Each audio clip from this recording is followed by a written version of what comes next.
زبور 23 کا تعارف ضروری ہے، اس لیے زبور 23 کے تعارف کو جب ہم دیکھتے ہیں تو زبور 23 کی الہی خوبصورتی میرے نزدیک داؤد چوپان کی زندگی کا کیا ہے؟ خلاصہ ہے، خلاصہ ہے۔ اور اس کے بعد ہم دیکھتے ہیں زبور 23 کی مختصر 6 آیات میں داؤد کا ایمان، روحانی جنگ اور سرفرازی اور اس کی روزمرہ کی زندگی میں مشکلات، گود سے گوہر اور ابدیت کے سفر کی کیا ہے؟ تصویر کشی ہے۔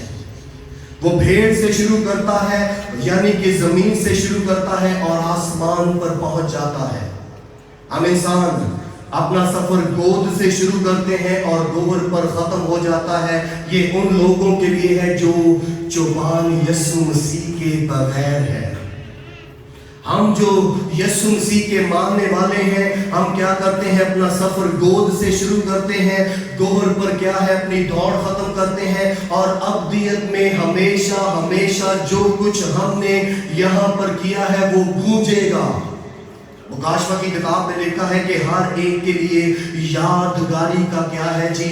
وہ پلر لکھا جائے گا جو ہمیشہ ہمیشہ کے لیے، جیسے آج بھی جب میں یروشلم میں تھا تو اس غرق ہوئے علاقے میں جو رومن سٹی تھی جب گیا تو اس شہر میں جیسے ہی انٹر ہوتے ہیں تو ان کا گیٹ اور گیٹ کے باہر مختلف مینار لگے ہوئے تھے اور میناروں کے اوپر ان کے تمام سورماؤں کی ہسٹری لکھی ہوئی تھی کہ اس نے کتنی جنگیں جیتی، کتنوں کو ساتھ لے کر گیا، اس کی کامیابیاں انہوں نے یادگاری کے طور پر لکھی ہوئی تھی۔ پالوس رسول ہمیں یاد دلاتا ہے کہ تم ایسے دوڑو کہ جیتو۔ اور خدا کا بندہ یوحنا مکاشفہ کی کتاب میں کہتا ہے جب ہم 7 کلیسیوں میں 7 ان اجروں کو اور 7 ان پاسبانوں کی ذمہ داری کو دیکھتے ہیں تو وہاں پر وہ کہتا ہے کہ ہر ایک کو جو غالب آئے گا اس کے کام کے موافق بدلہ ملے گا۔ سو ہمارا سفر گود سے گوہر اور ابدیت کا سفر ہے جو خدا کے بندہ داؤد کی زندگی کی بڑی زبردست تصویر کشی کرتا ہے۔ شخصی طور پر اگر بائبل مقدس کا کوئی بھی اور صحیفہ میرے پاس نہ ہوتا تو صرف زبور 23 ہوتا تو یہ زندگی کم پڑ جاتی اچھے چرواہے خدا یسوع مسیح کے بارے میں سمجھنے کے لیے کہ اس کی چوڑائی اور لمبائی اور اونچائی اور اس کی محبت اور دیکھ بھال کتنی گہری ہے۔ یسوع مسیح 66 کتابوں کا مین مرکز ہے، ہمارا آئیڈل اور ہمارا کیا ہے؟ زبردست سورما ہے۔ زبور 23 کے تعارف کو ہم مسلسل آگے کرتے ہوئے جب ہم دیکھتے ہیں تو زبور 23 داؤد چرواہا کیا ہے؟ خداوند یسوع مسیح چرواہے کے بارے میں لکھتا ہے۔ زبور 23 کو جب پڑھتے ہیں یہ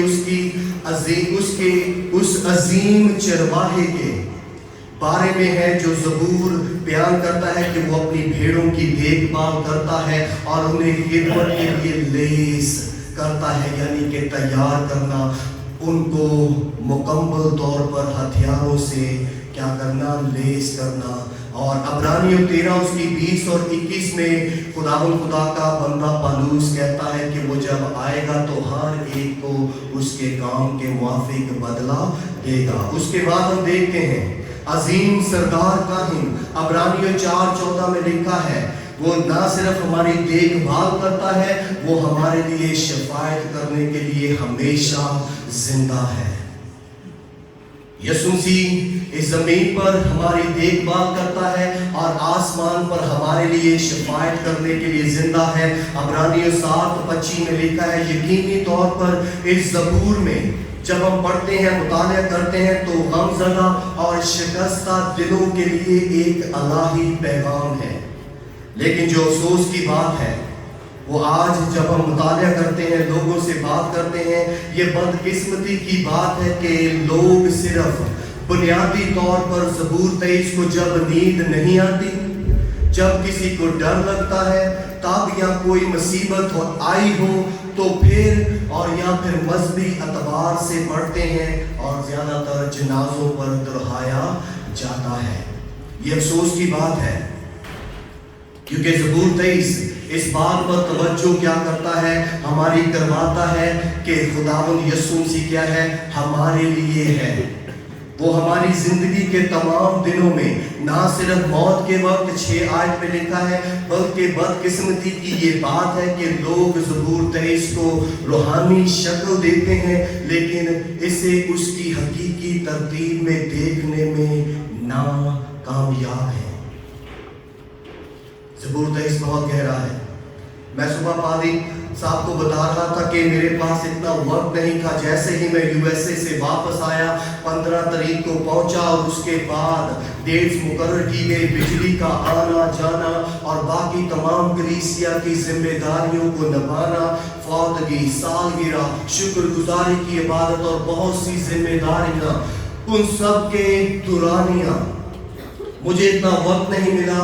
اگر میرے پاس وقت ہوتا کم و بیش 1 ماہ تو اس پر بہت کچھ لکھا جا سکتا تھا، لیکن آپ کو نوٹس ملیں گے غالباً جو 16-17 پیج کے ہوں گے، وہ صرف کیا ہے، آپ کو بلو پرنٹ یا جیسے کہتے ہیں ہائی لائٹ دی گئی ہے، اس سے آپ کتنا بڑھانا چاہتے ہیں یہ آپ پر ہے۔ یہ آپ کے بھیڑ سے چرواہے کے سفر میں اور زیادہ مددگار ہوگا تاکہ ہم زبور 23 کی حقیقت سے واقف ہو سکیں۔